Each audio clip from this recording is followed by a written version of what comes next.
بیان تو بڑا ہے میری نظر میں، کرکٹ میں یہ بھونچال پیدا کرے گا۔ انضمام الحق اور محمد حفیظ جو سابق پاکستانی کرکٹ ٹیم کے کیپٹن بھی ہیں اور بڑے مایہ ناز بیٹسمین رہے ہیں، ان کی جانب سے 90 کی دہائی کے کھلاڑیوں کے اوپر تبادلہ خیال ہوا اور ایک بڑا بیان دے دیا۔ اس بیان کے بعد کرکٹ کی دنیا میں ایک ہلچل مچ گئی اور اسپیشلی پاکستان کرکٹ بورڈ کے اوپر بہت سارے سوالات اٹھنے لگے۔ کہانی کیا ہے حیدر؟ دیکھیے، محمد حفیظ نے جو سٹیٹمنٹ دی تھی کہ 90 کی دہائی کے کھلاڑیوں نے کچھ اس خاص نقوش نہیں چھوڑے۔ اب دلچسپ بات یہ کیا ہے راٹھور صاحب، وہ یہ کہ جو انہوں نے ذکر کیا 90 کی دہائی کا، تو 90 کی دہائی کے کھلاڑی ان کے پیچھے پڑ گئے۔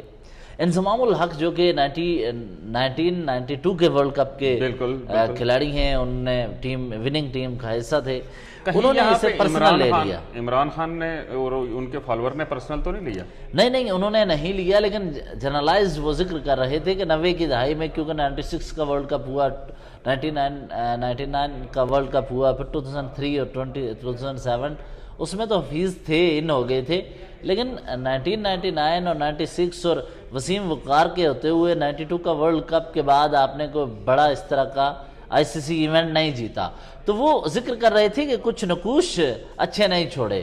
اب اس کے بعد 92 کا ورلڈ کپ جیتنے کے باوجود نقوش اچھے نہیں چھوڑے۔ اب کہانی کیا ہوتی ہے، یہی بات آپ والی بات، یہی بات انضمام الحق نے بھی کی۔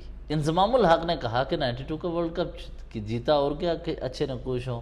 انہوں نے کہا کہ وہ 1990s کی جو کرکٹ ہے یا کرکٹرز کو پاکستانی کرکٹ سے نکال دیں تو پیچھے بچتا ہی نہیں کچھ۔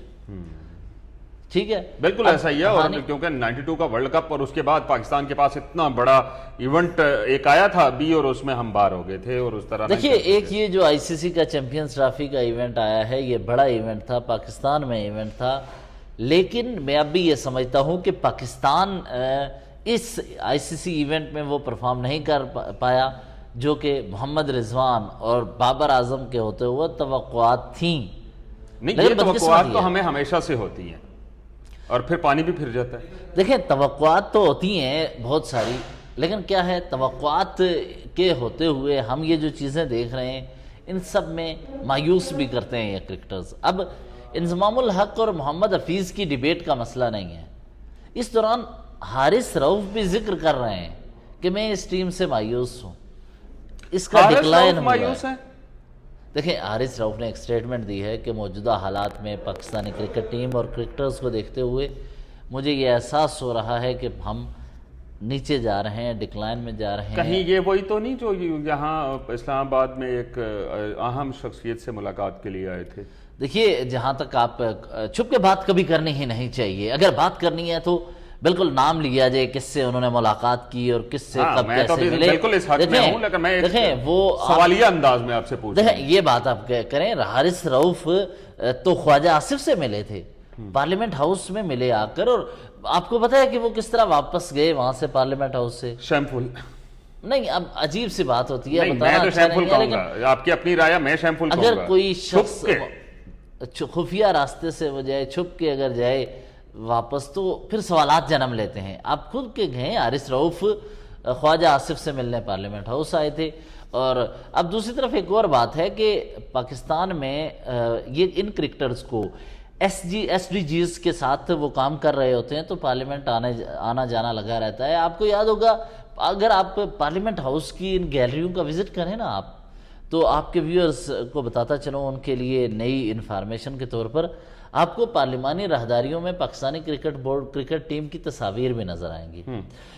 جب سعید اجمل، اس کے علاوہ شعیب ملک اور سلمان بٹ اور یہ دیگر کھلاڑی تھے تو اس وقت فہمیدہ مرزا تھیں یہاں سپیکر، اور یہ کھلاڑی پارلیمنٹ ہاؤس آئے تھے، اور پارلیمنٹ ہاؤس کی گیلری میں ان کی تصویر آج بھی لگی ہوئی ہے، اور وہ تصویر ہے کرکٹرز۔ اس کا مطلب حیدر میرا اس پہ اعتراض نہیں ہے، میرا اعتراض صرف اس پہ ہے کہ جو طریقہ کار اختیار کیا گیا وہ غلط ہے، اس سے شکوک و شبہات جنم لے رہے ہیں شائقین کرکٹ۔ دیکھیے اس کا ایک اور وجہ بھی ایک ان کے ذہن میں آ رہا ہے کہ کہیں ذہن میں یہ آ جاتا ہے، یہ چیز صحافیوں کے ذہن میں بھی پیدا ہوتی ہے کہ کہیں سفارش کے حوالے سے تو نہیں چیزیں ہو رہی، کیونکہ پاکستان کی کرکٹ ٹیم میں سفارشی پلیئر کی بہت زیادہ باتیں ہوتی ہیں، پرچی بھی کہا جاتا ہے۔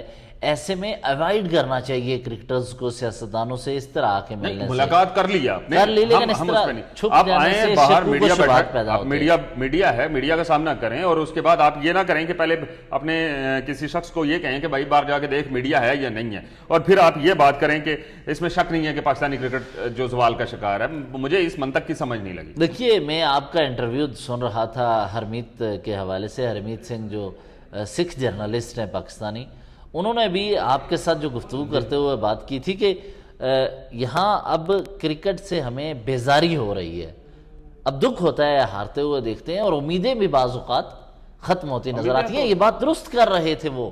دیکھیں, انہوں نے 2 چیزیں اور بتائی تھی. انہوں نے 2 حوالے دیے کہ پاکستان ایک پیسنگ اٹیک کے ساتھ رہا ہے.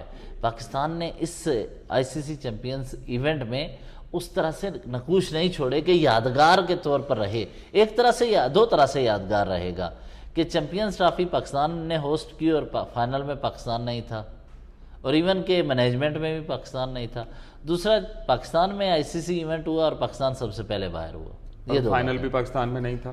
درست ایسے ہی ہوا. اب یہ وہ تمام چیزیں ہیں کہ جن کے اوپر پاکستان کے اندر یا دنیا بھر میں بسنے والے شائقین کرکٹ جو ہیں وہ انگلیاں اٹھا رہے ہیں, اور وہ سوچ رہے ہیں کہ کیا ہم کرکٹ کو چھوڑ کر کسی اور گیم کی طرف چلے جائیں اور جس کو دیکھیں اور ہمارا وقت بھی ضائع نہ ہو. اب کچھ کہانی انگلینڈ کرکٹ بورڈ کی جانب سے آئی ہے, اور سعودی عرب میں کوئی T20 لیگ ہو رہی ہے, اور جس کے اوپر انہوں نے رد عمل دیتے ہوئے کہا کہ یہ نہیں ہو سکتا کہ سعودیہ کے اندر کرکٹ لیگ ہو. دیکھیے کیوں حیدر, انگلینڈ کرکٹ بورڈ کو کیوں یہ پریشانی لاحق ہوئی؟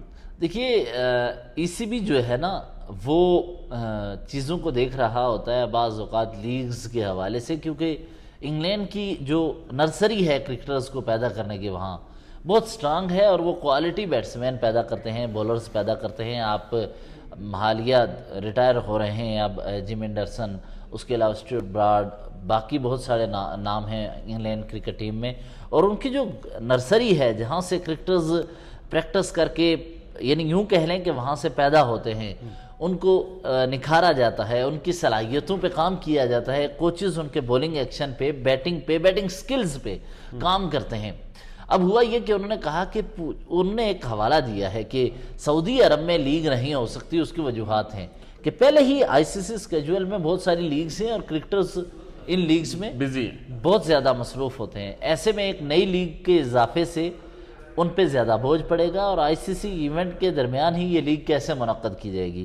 اور آپ کو ایک اور بات بتاؤں, یہ لیگ عام نہیں, آپ کے ویورز کے لیے آج میں بتا رہا ہوں. اس کی جو ڈیٹیلز میرے پاس آئی ہیں ان کے مطابق یہ آئی سی سی سے جو بات چل رہی ہے, اور سعودی عرب میں جو لیگ ہونے جا رہی ہے, یہ دنیا کی سب سے بڑی کرکٹ لیگ ہوگی, اور یہ آئی پی ایل کو پیچھے چھوڑ دے گی. اور آئی پی ایل پہ یا کس کا اثر رسوخ ہے؟ بی سی سی آئی کا. اور بی سی سی آئی میں اس وقت کون, آئی سی سی کا, بی سی سی آئی میں کے سابق آفیشلز اس وقت آئی سی سی کے صدر بنے ہوئے ہیں جے شاہ جب آئی سی سی میں گئے تو وہ آئی پی ایل اپنے ملک کی لیگ کو برقرار رکھنے کے لیے اس سے بڑی کسی لیگ کو آگے نہیں آنے دیں گے. اور یہ بھی ایک کہانی اور سامنے آتی ہے کہ سعودی عرب کے اندر سپورٹس ایونٹ کا ہونا ڈیفینیٹلی ایک بڑی ڈیولپمنٹ ہے اس حوالے سے, کیونکہ 2030 کے جو فیفا ورلڈ کپ ہے اس کی میزبانی بھی سعودی عرب کے پاس ہے, اور پھر یہ لیگ ہوگی تو مہنگی ترین لیگ ہوگی.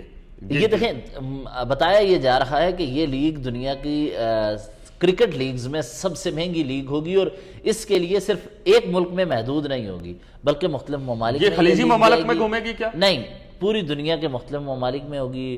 اس کے بارے میں ایک رائے دی گئی, اور گزشتہ ہفتے اس پر ایک کام ہوا ریکمنڈیشنز میں. نمبر 1 کہ اس لیگ کے ایک میچز چند انڈیا میں ہوں گے, اس کے بعد سعودی عرب میں میچز ہوں گے, اس کے بعد انگلینڈ میں ہوں گے, آسٹریلیا میں ہوں گے, پاکستان میں ہوں گے. اسی طرح انہوں نے بتایا نیوزی لینڈ میں یہ میچز کروائے جائیں گے. یہاں پہ ایک چیز اور اگر میں اپنے ویورز کے لیے ایڈ کر دوں کہ نیوم سٹی اور جو سلمان ایم بی ایس کا جو ویژن ہے 2030 اس کے مطابق تو بہت ساری ڈیولپمنٹ سعودی عرب کے اندر ہو رہی ہیں, اور کہیں یہ سلسلہ اسی کے ساتھ تو منسلک نہیں. دیکھیے ان کی جو سافٹ امیج کا کام تھا ان کا اور اس کی رائے تھی، اسی پہ کام کیا جا رہا ہے. اور یہ کرکٹ لیگز اور فٹ بال کے حوالے سے میچز اور وہاں پہ موسیقی کی کلاسز دے دینا اور ایم بی ایس کے حوالے سے موسیقی کلاسز سے ہٹ کر کے اگر بات کیجیے سینما کھل گیا، سینما کھول دیے گئے، وہاں پہ فلم ہو سکتی ہے. ٹورزم کے حوالے سے انہوں نے ریلیجیس ٹورزم کو بڑا پروموٹ کیا جا رہا ہے، چیزیں لے کر گئے. اور وہاں پہ ہم نے دیکھا کہ ایک اور بھی چیز انہوں نے ذرا ہٹ کے کی جو کہ باقی ان کے جو جتنے بھی وہاں کے پیشرو تھے ان سے، وہ یہ کہ وہاں پہ تو انہوں نے مودی کو بلا کر وہاں پہ مندر کا افتتاح بھی کروا دیا. اب یہ چیزیں ہوتی رہی ہیں، اب یہ لیگ سب سے بڑی ہونے جا رہی ہے. ہم مندر اور اس سبجیکٹ کے اوپر بات نہیں کریں گے، لیکن جو سینما اور موسیقی کے حوالے سے تھی اس میں تقریباً بہت سارے لوگوں نے تنقید کی، لیکن وہ اپنے ملک کے لیے، جو ظاہر سی بات ہے ملک کا جو سربراہ ہے وہ اپنے ملک کی بہتری کے لیے سوچتا ہے، وہ اسی وین کو لے کے چل رہے ہیں. اب دیکھتے ہیں کیا ہوتا ہے اس کا. لیکن اگر یہاں پہ اس دوران اس کو اگر ہم اینڈ اس کا کرتے ہیں، اینڈ سے پہلے اگر آج آپ کو بتاؤں، پیٹر سڈل جو ہیں وہ آسٹریلیا کے فاسٹ بولر، انہوں نے ریٹائرمنٹ کا اعلان کر دیا ہے. وہ ایک تگڑے بولر رہے ہیں، انہوں نے آئی سی سی ایونٹس میں آسٹریلیا کی جانب سے بہترین گیند بازی کی اور بہترین پرفارم کیا. اور صرف یہی نہیں، ایشیز سیریز میں بھی ان کی پرفارمنس بڑی تگڑی رہی ہے. اور ان کا کرکٹ سے ریٹائر ہو جانا اس کی ایج کے حوالے سے، جب انسان آپ دیکھنا فاسٹ بولر 40 ایئرس کا ہو جائے تو اس کے بعد ایج فیکٹر کی وجہ سے وہ اتنا پرفارم آپ نے یہ ریٹائرمنٹ کی بات کی، ایک ویڈیو ہمارے چینل پہ پڑی ہے. 62 ایئرز اولڈ ایک شخص ہے جس نے کرکٹ ہسٹری میں پہلی بار بین الاقوامی سطح پہ کرکٹ کھیلی.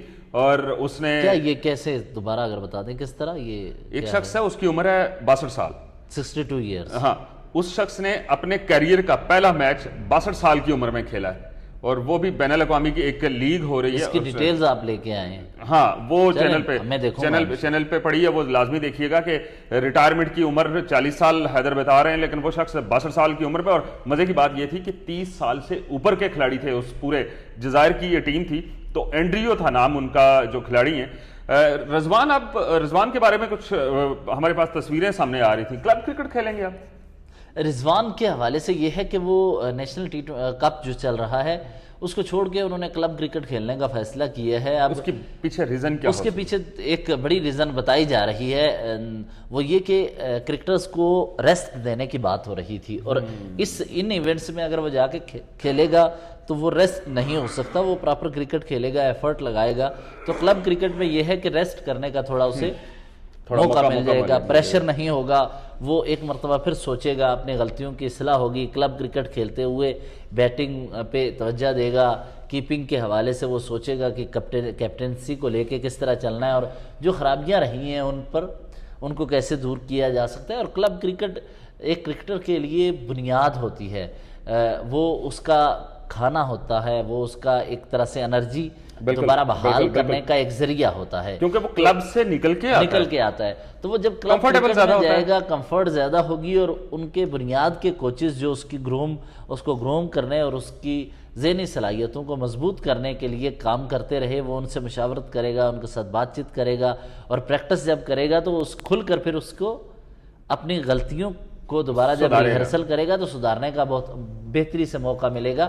تو یہ ان کا بہتر ڈیسیژن ہے. اور میں آپ کو ایک اور بات بتاؤں، تنویر احمد نے صحیح یہ بات کی ہے کہ بابر اعظم اور محمد رضوان بے خوف ہو جائیں کہ ان کی جگہ کوئی کرکٹر لے لے. کوئی نہیں لے سکتا، نہیں لے گا. وہ آئیں گے، کم بیک کریں گے. وہ جب چاہیں انہیں چاہیے کہ وہ خود ریسٹ لے لیں. ہم بھی ان کے اوپر تنقید کرتے ہیں اور آگے بھی کرتے رہیں گے، لیکن ماضی میں بھی کی ہے ہم نے تنقید. لیکن اس کا تنقید کا مطلب یہ نہیں ہوتا کہ ہم ان کو ٹیم میں جگہ نہیں ملتے، بلکہ انہیں پرفارم کریں. وہ بہتر، ان کی صلاحیتیں زیادہ ہیں، بہتر پرفارم کر سکتے ہیں. اور ان کو یہ خوف نہیں ہونا چاہیے کہ وہ ٹیم سے نکل جائیں گے. ان کو بے خوف ہو کے کھیلنا چاہیے. اور اگر ریسٹ کرنا چاہیں وہ تو وہ خود اپنی مرضی سے ریسٹ کریں، کیونکہ ان کی باڈی ہے، انہوں نے ایک لمبے عرصے تک کرکٹ کھیلنی ہے. اگر آج ہی وہ اس طرح ریسٹ نہیں کریں گے، مسلسل کرکٹ کھیلیں گے تو وہ مینٹلی ڈسٹرب ہوں گے اور ان کی پرفارمنس پہ اثر پڑے گا. بہرحال ہم دعاگو ہیں کہ محمد رضوان اور بابر جیسے کھلاڑی جو ہیں ٹیم کا حصہ بنے اور پاکستان کے لیے کھیلیں.